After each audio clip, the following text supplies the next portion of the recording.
Myslíte si, že historický duel je boj dvou gentlemanů, kde pro útoky pod pás není žádné místo?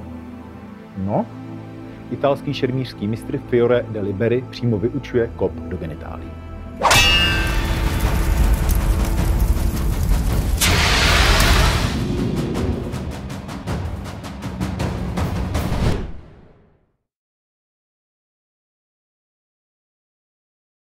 Ahoj, je tady zase Zdenál a Borek a jsme tady s videem na dlouhé meče Fiore de Liberi a kop do genitálí. Co máme nakresleno? Zbraně máme v této pozici a moje pravá noha se nachází na protivníkových tříslech. Co máme napsáno a jakým způsobem jsme se k této technice dostali? Konkrétní popis té techniky není, je tam pouze napsáno, pokud se dostanete do potíží v krytech, můžete použít kop na genitálie. O co v této akci jde?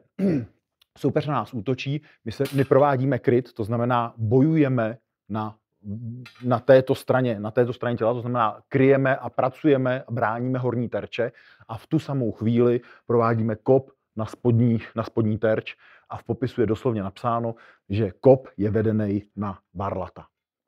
Není popsáno už, jakým způsobem k tomu kopu dochází. To znamená, my máme pouze finální obrázek, ale nemáme popsanou dráhu toho kopu. To znamená, my nevíme, jestli k tomu kopu přichází ze spoda, to znamená, je to vlastně úder ze spoda přímo na genitálie, který by obcházel nějakým způsobem ochranné odění, které by bylo z břicha svěšeno dolů, protože ze spodu žádné ochranné odění není, protože tam typicky soupeř člověk sedí na koni, to znamená, ze spoda není chráněn. Takže nevíme, jestli ten kop přichází ze spoda, anebo jestli ten kop přichází ze předu a je to takzvaný tlačený nebo push kick, jak se dneska říká, kdy vlastně i kdybychom netrefili ty genitálie, tak dojde nějakým způsobem k znestabilnění soupeřova těžiště. Takže ukážeme si to ještě jednou a budeme teď používat ten přímý kop k těm genitálím. To znamená, soupeř nás útočí a zde je ten kop. Co je u tohoto kopu důležité, byť to není popsáno, je to, že musí být dostatečně včasný. Protože pokud na nás soupeř zaútočí, my bezpečně vykryjeme s oběma nohama na zemi a až po krytu začneme startovat kop. To znamená, až po krytu začneme připravovat nohu, ať už na ten tlačený kop, anebo začneme zvedat nohu na ten spodní kop, tak to trvá určitý čas. Pokud soupeř zaútočil a my jsme, jak popisuje Fiore de Liberi, v úzkých, tak to pravděpodobně znamená, že protivník je zdatný bojovník na čepeli a v tuhle chvíli s útokem neskončí a pravděpodobně bude nějak pokračovat. A pokud bude eskalovat třeba tím, že zkracuje vzdálenost a udeří mě hlavicí do obličeje, tak já se k tomu kopu už nedostanu. No a ukážeme si to ještě jednou pomalu a já budu jakoby 2- nebo 3tempový. To znamená, bezpečně se vykryju, začínám pracovat a v lepším případě to bude souzásah. Ale já kopnu do soupeře a on mě praští železem do hlavy, takže je to evidentně v můj neprospěch. Pokud se to udělá v tom čase, v kterém si my myslíme, že to je dobré, tak vlastně v momentě, kdy soupeřová zbraň dopadá, tak moje noha už je vystartovaná a vlastně bezprostředně po dopadu dochází k tomu kopu. Do této techniky se samozřejmě můžeme i nějakým způsobem došermovat. To znamená, pokud se v souboji dostaneme pod nějaký tlak soupeře a dostaneme se tak říkajíc do úzkých, jak je popsáno v knize, tak se můžeme dostat třeba do této situace. Soupeř nás bodá, my se kryjeme, pokračuje v útoku, provádíme kryt, pokračuje v útoku, kryt a provádíme vlastní kop. To si teď ukážeme v nějakém rychlejším středním tempu. Takže můžeme.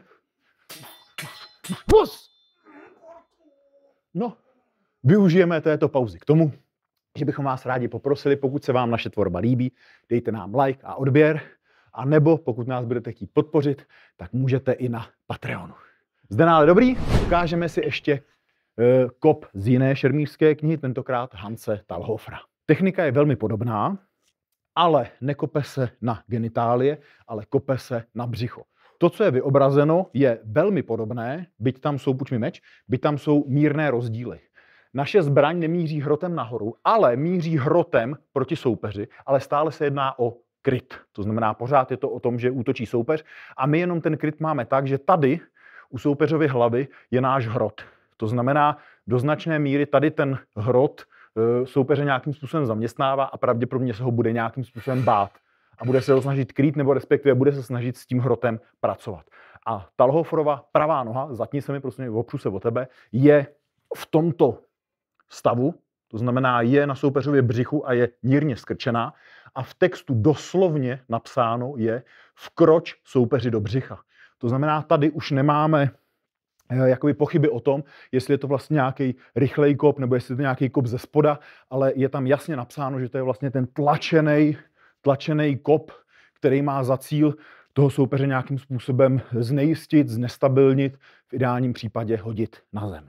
Ukážeme si to v nějakým středním tempu, jenom ten sek a kop, nebo couvni mi a pomaličku soupeř nás útočí, místo tohoto krytu, vrať se zpátky, použijeme ten kryt s hrotem vpředu, to znamená zaměstnáváme protivníka a vstupujeme do něj s tím kopem. Ukážeme si celou tu třítempovou variantu. Tak. Ani Fiore de Liberi, ani Talhofer po tomto kopu už nic dalšího nepopisuje. Je jasné, že ten kop nebude nějaký likvidační nebo konečný, no, ten kop na ty genitálie možná ano, ale je otázka v boji na život a na smrt, jestli to soupeře vypne nebo nevypne. Jakým způsobem by se pokračovalo, si myslím, že není popsáno z toho důvodu, že ono vlastně není úplně jasné, co se stane. Protože pokud se nám podaří toho soupeře kopnout tak, že trefíme buď ty třísla, genitálie, nebo prostě obecně trefíme pánev a trefíme to tím tlačným kopem, tak s velkou pravděpodobností dojde k tomu, že soupeře vlastně povalíme, posadíme na zadek. Jo, to znamená, soupeř bude před náma sedět, ležet na zemi a my bychom nějakým způsobem eskalovali ten boj směrem dolů.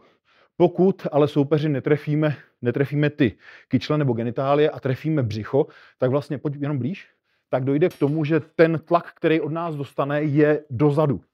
To znamená, soupeře jenom nějakým způsobem znestabilníme a zvětšíme vzdálenost mezi náma. Samozřejmě může tam dojít k nějakému zranění, může tam dojít k vyraženému dechu, může tam dojít etc., k čemukoliv. A právě protože není jasné, co se stane, tak není jednoznačně popsaná ta eskalace. To znamená, ať už můžu na zemi vlastně si vzít zajatce, anebo můžu jenom vyšermovat nějakou drobnou výhodu, která mě potom umožní další nějaký útok. A to si ukážeme teď, to znamená, tě odkopnu a jenom tam bude pohroz. Takže střední tempo a varianta dle Talhofera. Ty 3 útoky. Milos! Takže jedna možnost. Zde. To je za nás všechno. Pokud se nás budete chtít na něco zeptat, tak dole pod videem rádi vám odpovíme. Zdena a Borek, díky a čau.